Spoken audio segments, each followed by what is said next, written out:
when Chovy the other day picked Renekton mid into it, and there were some people who were kind of questioning the, like, weirdly, the viability of Renekton, and it's like, bro, sure, like Renekton mid, but it's like, sure, but also Galio could just be made not to play the game here, and Barrier comes through, just stops on the trait damage. Yeah, I mean, the rebuttal doesn't do anything here. Missing is just dead. Has dinged level 3 and decided that he wants to take down Missing. No exhaust used. As we look out onto the minimap, it's Arla who's the one pivoting into this bot lane, and this might actually leave Light in a little bit of trouble. Yeah. Because it's not just Arla. Flash.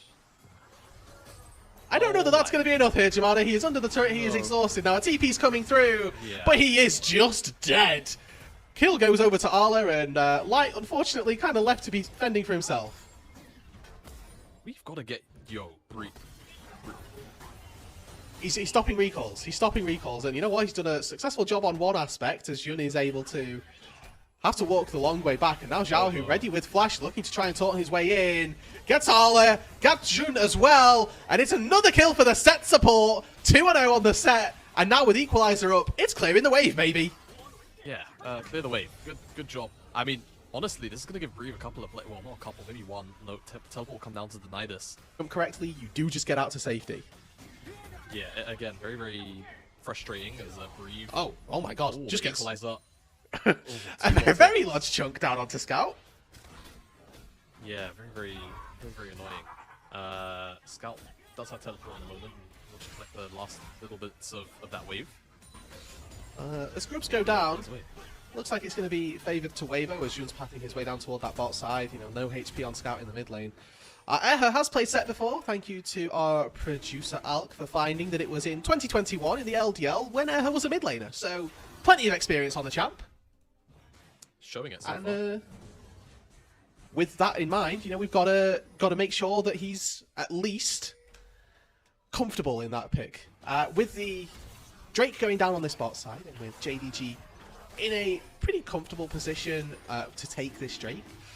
Good time to remind and to maybe look a little bit at the win conditions for both of the game. Looks to be started up by Wavo. Now, again, you have to imagine that if JDG wanted to contest this, no equalizer would make it a little more difficult for them, or make it more difficult for Wavo, but just taking this blue buff on the top side, it's once again just going to be a little bit of a trade, and I mean little bit, it is blue buff for a dragon, so much more worthwhile if you are Wavo in this situation. Is finds Bree and is immediately flashing on top of him, scouts in tandem, and the hook pulls him right back in. Explosive charge takes down the Rumble.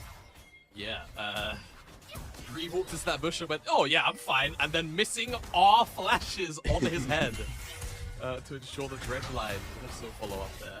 I can't quite find the base break timing. There's a small window you can actually stop, of course, the path forward from those dredge lines. Able to get it there. But a good little reaction there from JDG to at least cross-map something for the loss of that dragon, right? As now, every action has a reaction. With Wavo having the time to get that dragon reset and Alan's going to grab as well. So, or Herald getting a bunch of objectives in the sequence. And this will give them that feat as well, once they secure this one up. And they'll be one kill away from securing feats of strength overall.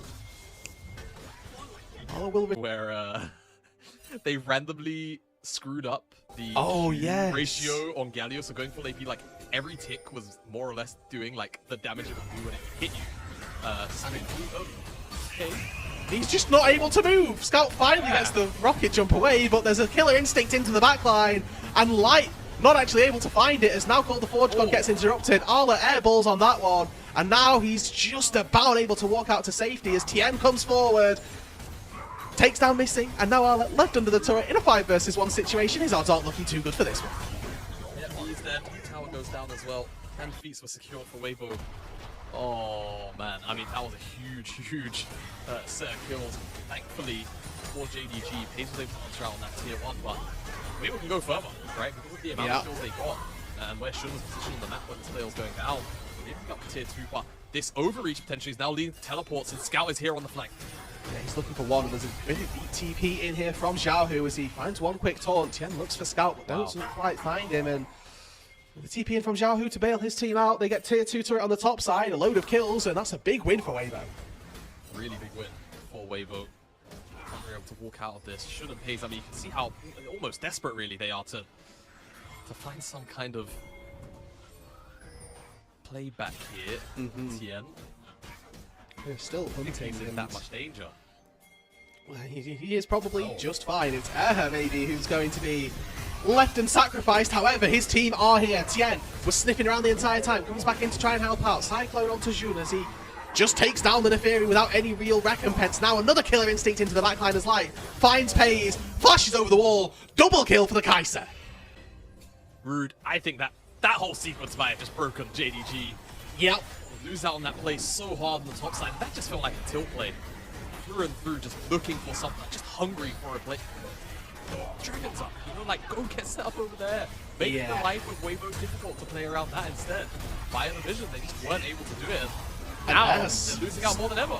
Still not done. They've taken down the tier 2 turret with the Rift Herald, and they're maybe one more auto attack away from safety, as now Scout's trying to break Tien free from that Rift Herald. He jumps forward, and he wouldn't have been too surprised if they actually tried to re-engage, because you've got no jump. You've got no reason being there, and now Light is going to tear you to shreds as well. Facebreaker pulls down one. Jun still dashing forward. Gets knocked up by the Justice Punch. Gets taken down. A Golden Eclipse is going to find one, but it's a double kill, triple kill already for Light, as Weibo are still sieging forward. Pei's finally able to take down the Kaiser, and Xiaohu might be able to get a response. But this is just JDG throwing themselves at Weibo and getting nothing for it. Xiaohu finds the kill onto Pei's, flashes out as well. Absolute disaster for Jindong Gaming. Yeah, alright, game 5, here we come, Silver Scrapes. Going down because Weibo did just take it relatively uncontested, and they're only up 3,000 gold, which in the grand scheme of things feels like they could have been up way more, or should have been up way more, as Weibo now on the Atacant as well. There's Erha with the engage, there's the follow-up, and there's the dive that we've been looking for. Weibo saving no prisoners down on the bot side, but a Call the Forge God might give Scout a bit of a free time to try and wreak havoc. But everybody's alive. They're using their HP as a resource, and JDG have no tools to cut through all of it. And Breeze flashes over, insult to injury, and Tien Nimbus strikes the ace, and Weibo find 5. Yeah, you know what? Fair play. At least Weibo are trying to make this game for a fast one, or rather, maybe I should be thanking JDG for the decisions going on right now. Hakan secured, more towers, Baron's up in 3 minutes. He got about because on a fan-made broadcast, because Weibo were waiting for the Baron. Fortunately, I'm taking the reins back. Baron has spawned and Weibo are straight to it. JDG, they obviously don't want to give this up, but it's already pretty much dead. Arlen tries to call the Forge God, gets it, and sacrifices his life. He did just throw himself into the back line and made sure that Jun couldn't get in. But they did get the Baron. Though, it was making me believe that JDG was seeing red because they got 1 kill and they needed to, like, go, you know? Like, yeah. That's actually the mantra for this game. Do you feel? I feel like you know old memes, like related to League. Kinda. I've been here since season 4 or so. You must remember the old Alistar, like it's time. Surely. I remember shades of it, and there was it like his voice.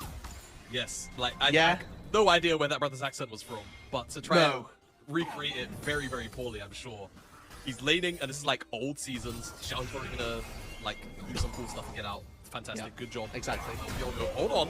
And now Tien wants to go forward. Light wants to go forward as well, and he's pretty isolated to begin with. But the damage just isn't there. Scout jumps out to the waiting arms of a Flame Spitter, and it's once again an absolute slaughter. 3 for nothing. Make it 4 as Pays goes down as well. He will rebuttal absolutely nothing. And Arla farms a wave in the mid lane to get himself a little bit more gold as Weibo charged through the top side with Baron. Yeah, I mean, this should be it. You know, the writing has been on the wall for the last 10 minutes. We've kind of been waiting for the inevitable to play out. JDG have, frankly, sprinted themselves into their coffin here for game number 4. Although, something about it. And you know, there's maybe a little bit of stat farming here from Weibo, because I don't want to call it mercy, because this game has been maybe done and dusted for the last 15, 20 minutes. Completely run over. And now we are onto line. Yeah. I mean, with this Baron, and with this massive gold lead, I don't know that they're going to need the Baron necessarily to close out this game. A little bit of a boost for them. They've got 20 seconds left on it, and you can see circling the JDG bot tier 2 right now, and with one final wave about being played out, giving a final effort with the Baron to take this tier 2 turret. But, you know, something tells me that they're going to be quite confident to take it even up against no Baron. excuse me. Sorry. Very unprofessional. I have a sneeze that's like trying to Oh, to go. perfect. No, And that's we're not in person, so I can't even signal you like, yo, keep talking. He's just dying off screen. I have I'm just, no idea. I'm just dying on. I'm dying on screen. I've been inflicted with the hay fever debuff this year, actually in my own country, which is a bit of an annoyance. Like, could be lingering from Berlin. I typically don't get hay fever in the UK, which is just really. I don't get it here, but I do get it in the US. Like, I seem to get it when I'm in Berlin, which is Pulled it back over. I pulled it back over. Yeah. Not the best. Not the best. Super spreader Jamada spreading Berlin hay fever around the UK. You hate to see it. Yeah, that's my bad. Yeah, it's At just this stage, though, super folks- spreading hay fever. Yeah, sorry. Go on. That's Did it catch you? Yeah. At this point, we are just waiting for JDG to either throw their lives away again and lose the game, or for Wavo Gaming to probably find the next Baron and win the game that way. Because that's what this game has come to so far. It has been a largely one-sided affair, as honestly have the majority of these games been.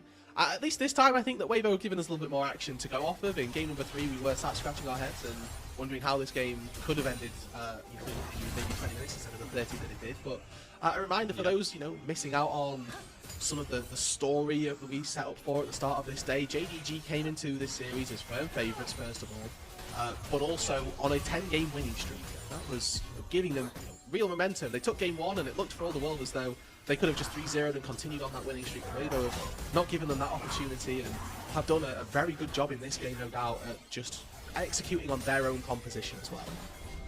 Yeah, they really have. It's really a shame in stark contrast to JDG, who, again, even though it has been an inconsistent part of their game, it's one of the parts of the game that we do get to very happily praise. It is the execution, right? Like, when it really comes together for JDG, it feels very, very unstoppable. We just haven't gotten that JDG here. And I mean, honestly, throughout the day, you think about the 8-kill Zeri, going back to that from game number 2. Seeing that set up, not really getting good dividends out of it, just feels very, very bad. Word, okay. A little bit of aggression here from Javu. This is actually the one area of the map, despite there being a 10,000 gold lead, where JDG are still stronger. Scout has got a 1,000 gold lead over his counterpart, but I mean, you're comparing that to a almost 4-mil Kaiser and Nissing, who's just, oh dear, had an absolute disaster, flashed out, and then hooked his way right back into death. Baron spawned up, and that is probably just handed over now to Wavo, and sat on a pink ward, but probably gets spotted out by the lane ward that JDG have got down. He's looking to try and make more of this than just the Baron. Flash is on top of Hayes, who does manage to escape over one wall, only to be met by Winds of War, Equalizer, and everything else that Wavo can throw at him. JDG are crumbling in the mid lane, and Wavo are going to send us all the way to game number 5. They do not need the Baron. They do not need to take that fight. They do it for the fun of the game, Jamada, to destroy JDG in their face. Bit of a mental breakup. For the love of the game, is how we say it. First Nexus Tower's about to fall. They're going for the full-on dive. There goes Ala, missing next on the menu. And shouldn't. I mean, he can try and survive. The minion. Yeah. He did what he could. He cleared the way, but the Nexus turrets are going to fall. Wavo Gaming bounce back again in game number 4. Queue up Silver Scrapes. We're going to game 5. Game 5, I mean, look,